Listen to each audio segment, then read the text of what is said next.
အမတို့အဖုံးချမ်းလေးရလာပြီပေါ့နော်အဲ့ဒါဆိုရင်အတွင်းချမ်းလေးကိုဆက်ဆွဲရအောင်ပေါ့နော်အတွင်းချမ်းကိုကြတော့အမတို့ကဒီအတိုင်းပေါ့နော်ဒီဘက်မှာအခုအမ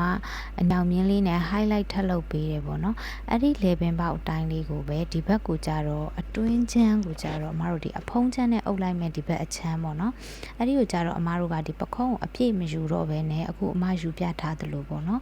ဘယ်လောက်လဲဆို 3cm သို့မဟုတ် 4cm လောက်ပဲအမယူလိုက်တယ်ပေါ့နော်သူ့ကိုလေယူပြီးတော့အမတို့ကဒီ white ထားတဲ့ level ပေါက်အတိုင်းကိုအမဒီဘက်ကိုပြန် white လိုက်တယ်နော်အဲ့တော့အခုဒီအနီရောင်မြင်းနဲ့အမဆွဲပြလိုက်တဲ့ဒီ level ပေါက်တလျှောက်တည်ဒါကအတွင်းထဲမှာရှိနေမဲ့ဟာပေါ့နော်အခုနာအပေါ်လေးမှာတင်နေတာကအဖုံးချမ်းပေါ့နော်အခုဒါအမအနီရောင်နဲ့ထပ်လုပ်ပြလိုက်တယ်အဲ့တော့ဒီ pattern ပုံမှာကြည့်ကြည့်ရင်တော့မှအမတို့ကပုံစံပေါ်နေပြီနော်ပြီးတော့ဘေးစွန်းအမက 1cm တက်ပြီးတော့ဒီဘက်ကို white တယ်လို့ပဲအမတို့ white ပေးတယ်ပေါ့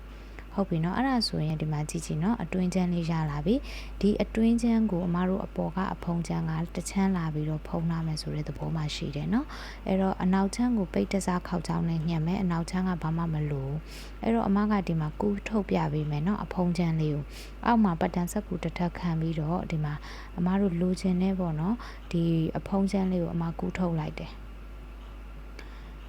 အဲ့တော့အမတို့ဒီမှာအဖုံးချမ်းလို့မာကာပေးထားတဲ့ line တွေအကုန်လုံးကိုအမတို့ကူးတဲ့တောက်တရားအစားအမတို့လှိမ့်ထုတ်တယ်ပေါ့နော်ကိုသုံးမဲ့တောက်တရားအစားပေါ့နော်လှိမ့်ထုတ်ပြီးတော့အမတို့ကူးထုတ်တယ်နော်အတွင်းချမ်းကြတော့အမ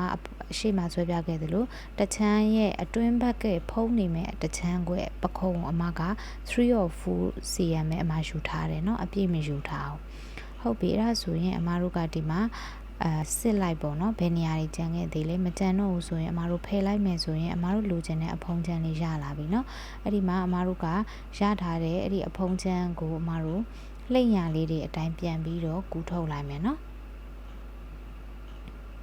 အမတို့အဲ့လိုကူးထုတ်လိုက်တဲ့အခါမှာမျက်လုံးထဲမှာရှင်းရှင်းလင်းလင်းအမတို့မြင်သွားပြီပေါ့နော်ဘယ်လိုပုံလေးလဲဆိုတာကိုအဲ့တော့အမတို့ဒီအဖုံးချမ်းမှာပါမဲ့တောက်တချမ်းလေးကိုအမတို့ကချုပ်ပေးရမယ်နော်ဒါလေးကအမတို့အပေါ်ကနေပြီးတော့ဖုံးနေမဲ့ပိုင်းလေးဖြစ်တယ်ပေါ့နော်ရမယ်နော်ဟုတ်ပြီအဲ့ဒါဆိုရင်အမတို့အဖုံးချမ်းလေးရလာပြီဆိုရင်ကြံတဲ့အပိုင်းလေးကအမတို့ကဒီငကိုပတန်နဲ့က3ယုံပဲပေါ့နော်အဲ့တော့အမဒီမှာဆိုရင်ဒီအဖုံးချမ်းမှာပါတဲ့အပိုင်းတွေအားလုံးကိုအမပြန်ကူးတယ်နော်ပြန်ကူးတယ်အမတို့ဒီမှာ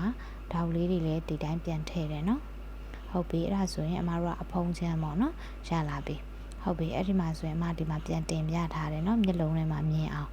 ဟုတ်ပြီအဲ့ဒါဆိုရင်အမတို့ကကူးထုတ်ပြီးသွားပြီဆိုရင်အတွင်းချမ်းဒီတိုင်းညှက်ထုတ်လိုက်ရင်ရပြီเนาะအဲ့တော့ဒီမှာအမတို့အတွင်းချမ်းအတွက်ကိုအမ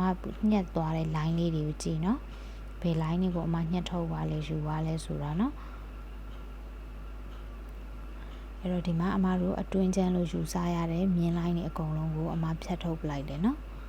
ဖြတ်ထုတ်ပြီးသွားပြီဆိုရင်အဲ့တော့အမတို့ဒါကြီးကအတွင်းချင်းဖြစ်သွားတာပေါ့နော်